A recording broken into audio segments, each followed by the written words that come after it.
Ival, kira-kira siapa yang akan menjalani sidang untuk pertama kali pada hari ini? Tampaknya Arif Rahman Arifin yang akan menghadapi sidang vonis lebih dulu, karena yang kami pantau di dalam ruang sidang utama ini sudah bersiap untuk tim penasihat hukum dari terdakwa Arif bersama juga dengan jaksa penuntut umum sudah berada di dalam ruang sidang utama, tinggal menunggu kehadiran dari terdakwa dan juga majelis hakim yang bakal membacakan putusan hari ini. Apabila betul kemudian Arif Rahman Arifin yang akan menjadi terdakwa yang pertama kali mendengarkan vonis, maka sisanya adalah Hendra Kurniawan dan Agus Nurpatria akan mendapatkan giliran lanjutannya. Nah, hal ini juga menarik untuk dicermati mengingat Hendra dan Agus ini dituntut oleh jaksa dengan kurungan penjara 3 tahun dengan tambahan denda 20 juta rupiah subsidi 3 bulan kurungan. Sebetulnya menghadapi sidang vonis kali ini, apakah ada hal-hal yang mungkin dikhawatirkan oleh terdakwa Hendra dan Agus, atau ada optimisme justru bahwa mereka bakal bebas dari jerat pidana? Ini yang mau saya coba tanyakan langsung kepada salah satu anggota dari tim penasihat hukum terdakwa Hendra Kurniawan dan Agus Nurpatria dengan Mas Ragado Yosodiningrat sudah bersama saya saat ini. Mas Aga, saya mau tahu dulu sebelum kita masuk ke inti masalah vonis yang bakal dibacakan nanti. Untuk persiapan hari ini dari Hendra dan Agus, apakah sempat ada kekhawatiran bahwa vonisnya bakal diperberat dari tuntutan atau ada optimisme bahwa mereka bakal bebas? Sebetulnya kalau persiapan khusus baik dari kami, penasihat hukum maupun kedua terdakwa yaitu Pak Agus, Pak Hendra, spesifik tidak ada. Kalau harapan lebih ke keyakinan sih ya. Karena dari fakta-fakta persidangan yang ada, baik dari keterangan saksi, keterangan ahli, dan sudah kami tuangkan dalam pembelaan kami, bahwa ya kedua klien kami ini sudah sepantasnya dibebaskan. Itu sih. Apa alasan yang paling mendasar? Alasan yang paling mendasar mungkin ya dari pledoi kami yang segitu banyak bisa saya angkat sedikit. Bahwa klien kami ini atau baik Pak Hendra maupun Pak Agus dituntut dan didakwa dengan Undang-Undang ITE, yaitu pasal 33 junto 49, di mana rumusan unsurnya itu adalah barang siapa dengan maksud atau melawan hukum dan dengan tindakan apapun mengakibatkan terganggunya sistem elektronik atau sehingga tidak dapat dipakai kembali dan sebagainya. Ini juga yang mengemukakan ini adalah ahli pidana dan ahli pidana ITE, bukan saya. Setelah diungkapkan bahwa apa sih maksud atau isi dari rumusan unsur, yaitu dengan maksud. Dengan maksud itu adalah seluruh tindakan atau tindakan yang dilakukan oleh pelaku, dalam hal ini Pak Hendra dan Pak Agus, itu harus dikehendaki sejak awal. Oke, kita tarik dari masalah dengan maksud. Di fakta-fakta persidangan dari berbagai keterangan saksi, dari baik keterangan dari Pak Ferdi Sambo sendiri, dari keterangan penyidik, maksudnya penyidik yang memeriksa pada saat itu, penyidik Polres Jakarta Selatan, dan terdakwa lain obstruction of justice ini, sudah terbukti dan bahkan Sambo sendiri yang mengucapkan bahwa skenario atau cerita yang diceritakan pada tanggal 8 Juli 2022 sehingga terbitlah perintah untuk melakukan pengamanan terhadap DVR itu atau CCTV itu dilakukan pada tanggal 8 Juli 2022. Semua orang, jangankan Hendra, jangankan Agus, bahkan Kapolri, itu masih tahu itu adalah sebuah cerita yang benar, sebuah cerita yang meyakinkan.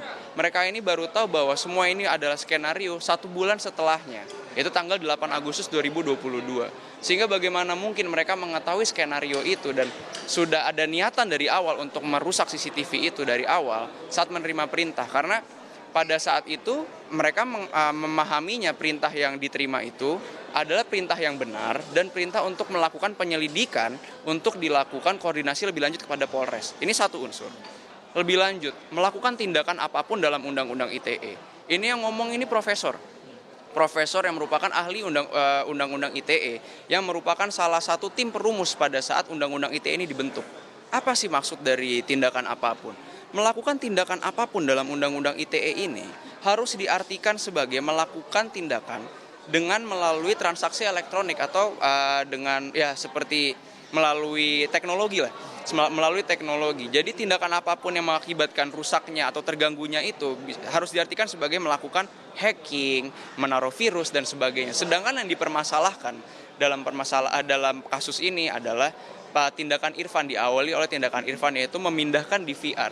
Memindahkan DVR dari poin A ke poin B. Poin B dalam hal ini adalah penyidik pada Polres Jakarta Selatan. Perbuatan yang berbeda, sehingga ya kami yakin karena dalam menjatuhkan pidana atau menetapkan bersalah atau tidaknya seseorang, seluruh rumusan unsur pasal itu harus dipenuhi. Ini dua aja sudah tidak terpenuhi, unsur dengan maksud atau dengan melawan hukum dan unsur dengan melakukan tindakan apapun. Sehingga sudah sepantasnya dan sudah sewajarnya kami sebagai penasihat hukum dan para terdakwa juga berkeyakinan bahwa mereka ini harus dibebaskan. Masalahnya yang juga kita pelajari dalam sidang 340 di minggu lalu, ini vonis bagi para terdakwanya saja sebagian besar diperberat. Apakah itu ada kekhawatiran yang mungkin sudah disampaikan undang-undang ke teman-teman penasihat hukum dari kedua terdakwa? Kalau misalnya dari kami harapan kami majelis hakim dalam memvonis pada hari ini dan besok itu benar-benar tegak pada hukumnya, lurus pada fakta-fakta persidangan yang ada, tidak mendengarkan suara-suara di luar, sehingga seharusnya dibebaskan itu sih.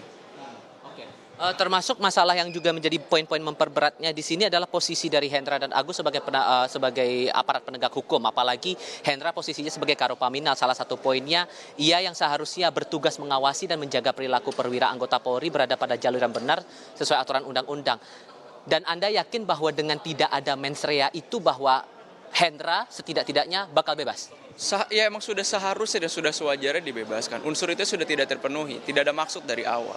Kalau kemudian nanti malah hasilnya sebaliknya tidak sesuai dengan harapan teman-teman tim penasihat hukum, gimana tuh? Ya udah barang tentu kami akan banding, cuma kan kami akan membaca pertimbangan dari hakim dalam memutus, kami akan baca salinan putusan, kami akan berdiskusi dengan klien. Tapi prinsipnya kalau memang tidak sesuai dengan harapan pasti kami akan banding. Dari pihak keluarga apakah menyatakan bakal ada yang datang untuk ikut menyaksikan sidang vonis hari ini atau gimana? Untuk konfirmasi keluarga hadir apa enggak saya kurang tahu. Cuma yang saya dengar anaknya mau hadir, cuma saya nggak tahu lagi. Saya nggak ada follow up lagi sih gitu. Untuk kondisi dari para terdakwa, terutama klien Anda kan ada 3 ya, ada Hendra, ada Agus, ada Irfan juga yang bakal sidang besok ini. Secara psikologis lahir batin gimana? Ya mereka siap karena ya sebetulnya mau diapain lagi, ini kan udah tinggal sifatnya mendengar, ya udah sudah siap lah untuk mendengar putusan pada hari ini. Mas Aga, terima kasih banyak ya sudah mau meluangkan waktu berbicara bersama Kompas TV kali ini. Kira-kira itu gambarannya. Itu salah satu dari tim penasihat hukum mewakili 2 terdakwa yang bakal bersidang hari ini. Ada optimisme bahwa akan dilepas dari segala tuntutan jaksa dengan alasan itu tadi sudah kita dengar bersama, Glenis, bahwa tidak ada niatan, bahkan mereka tidak tahu menahu soal skenario tembak-menembak yang dibuat oleh Verdi Sambo di awal, baru mengetahui saat 1 bulan kemudian, bahkan saat dipatsuskan dari kedua terdakwa ini baru mereka tahu apa yang sebenarnya terjadi. Tapi apakah vonisnya nanti bakal sama dengan tuntutan jaksa atau akan berbeda? Ini yang bakal menarik, tergantung nanti siapa yang akan memulai sidang lebih dulu. Glenis. Baik, terima kasih. Informasinya jurnalis Kompas TV Tifal Solesa langsung dari Pengadilan Negeri Jakarta Selatan.